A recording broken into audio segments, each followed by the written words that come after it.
I honestly cannot believe it, guys. America actually choked. They had this game in their hands just minutes away from clinching the last Club World Cup spot, from clinching $9.5 million to just qualify into this competition alone. And they let it slip right out of their hands. I don't know whose idea it was to have Chiquito Sanchez standing at 5'6" to defend Igor Jesus, who isn't that tall himself. He's 5'10", but it's a clear mismatch when it comes to corner kicks. And the ball from Denis Bouanga into Igor Jesus. Igor Jesus easily dunks on Chiquito Sanchez. And that's where everything went downhill for all of America. But before we get into the LAFC versus Club America Club World Cup playoff match recap, make sure you guys subscribe, like, check out all the platform links down below. Hello and welcome back to another episode of Charla Football. I'm your host, as always, Gerardo. And I still just can't believe what happened. And I thought this was America's game to win. Everybody had, maybe except the bookies, but everybody had America to win this match. I guess you can say most Mexican fans, Liga MX specifically, Mexican pundits, even myself, I will not lie, I had America as favorites. Having home advantage, even though they're playing away in Los Angeles.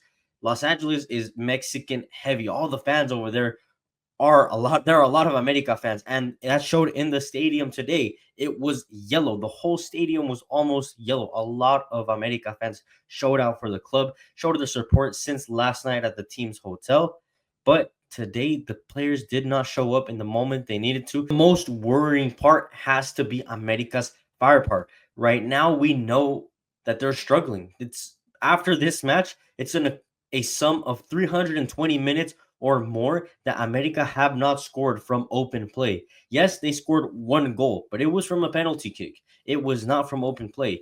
It is worrying for America that they cannot fire on all cylinders for whatever reason. When you think of America, you think firepower, you think dynamic, threatening, direct team. And they were that for some part of the game until LAFC once again gained control of the ball. The whole first half, I won't lie, was LAFC. Denis Bouanga was getting on the ball, having space to play around against Kevin Alvarez. Kevin Alvarez was on skates all match. He could not keep up with Denis Bouanga. Then Israel Reyes as well. It's just they had to, at some point, bring 3 players to mark Denis Bouanga because that's how special he was tonight. But the first half ended 0-0. There wasn't too much besides just LAFC's constant threat.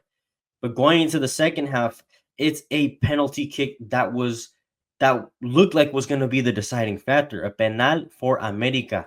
And in this case, no one can say anything about the refs. The referee is not from this confederation, not even from North America. He's a Brazilian referee, Wilton Pereira from Brazil, from CONMEBOL.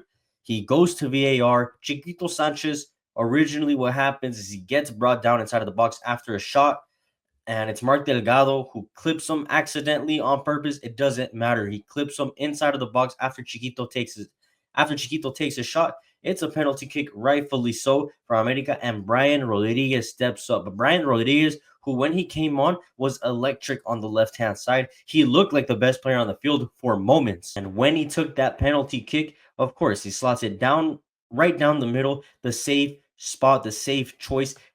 A goal that you would have thought have just won America $9.5 million. Probably Brian Rodriguez's most expensive penalty he's ever taken. He scores against his ex-club, celebrates in front of the fans, kissing the America badge. But America lacked threat. There was a few moments with Brian Rodriguez, maybe in the span of 15-20 minutes in the second half, where America looked threatening. They were finding some fluidity in the second half.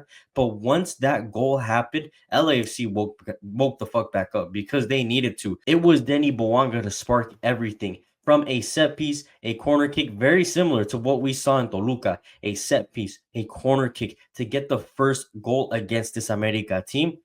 This time it's Denis Bouanga puts a perfectly placed ball onto Igor Jesus' head, who is marked by a 5'6" Chiquito Sanchez. Igor Jesus, not that much taller. He's only 5'10", but much taller than Chiquito Sanchez, I'll tell you that.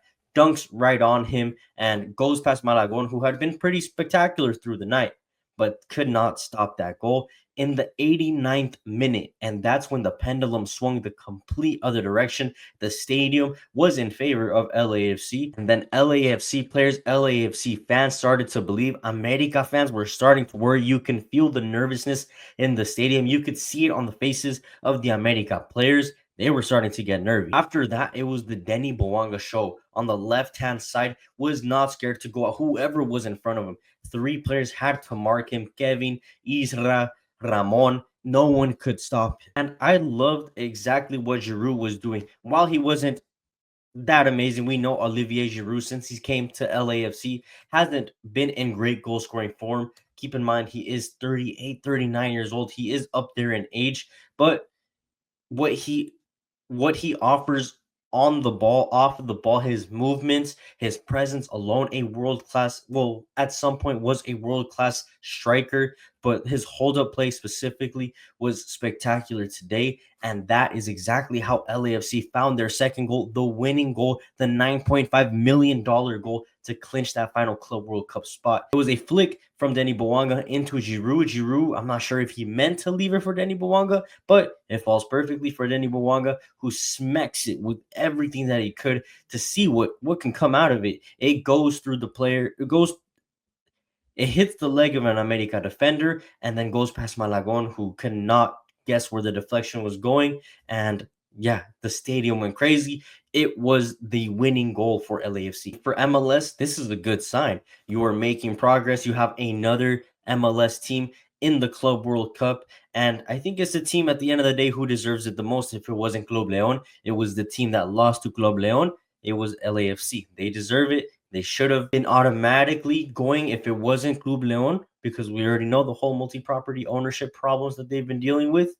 But America found their way to get a Club World Cup playoff match, and on the field, they could not do it again in a match that actually, not saying that Liga MX finals don't matter, but in a match, a continental match specifically, when it really matters in the international stage, you can say America do not show up at all. In all the other opportunities they had to qualify to this competition by winning CONCACAF Champions Cup, never did it. In Leagues Cup, can't do it. Now in this situation, a one-off playoff match where even though you're playing at BMO Stadium, you're basically at home, couldn't do it once again. And I think the thing that bothers me the most, keep in mind, I love Liga MX. I've watched Liga MX my whole life. Liga MX is the league that I support the most, the league that I watch the most, without a doubt. But what bothers me so much is fans, pundits looking so far below, looking all the way down at MLS, thinking that they are far inferior, which maybe back 10, 15 years ago was true. But looking at today, that's not the case. MLS teams consistently make it to finals in the international stage, specifically looking at CONCACAF. And now look at this LAFC team. They're not one of the best in their conference. They only have 3 wins in the past like 8, 9, 10 matches. I don't even know how many matches. They only have 3 wins, and the rest are draws. They have not been performing at an exceptional level. But against America, they were able to get it done. We hype up Liga MX so much. And don't get me wrong, I am one of those people to hype up Liga MX a lot. But you have to still give credit and respect to other leagues, other teams. In this case, MLS. In this case, LAFC.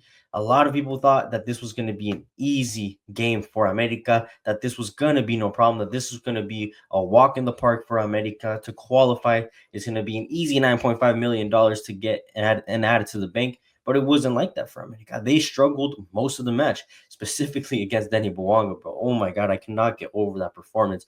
He looked literally like he was levitating every time he got the ball. So my biggest question to you guys, is this a fracaso from Liga MX? Is this a fracaso from America? When we think of fracasos, we constantly think of guys like Cruz Azul, Pumas, teams that are like, who are considered memes in Liga MX because they consistently choke when it matters. But America, what's going on? Yes, in Liga MX, they won 3 titles.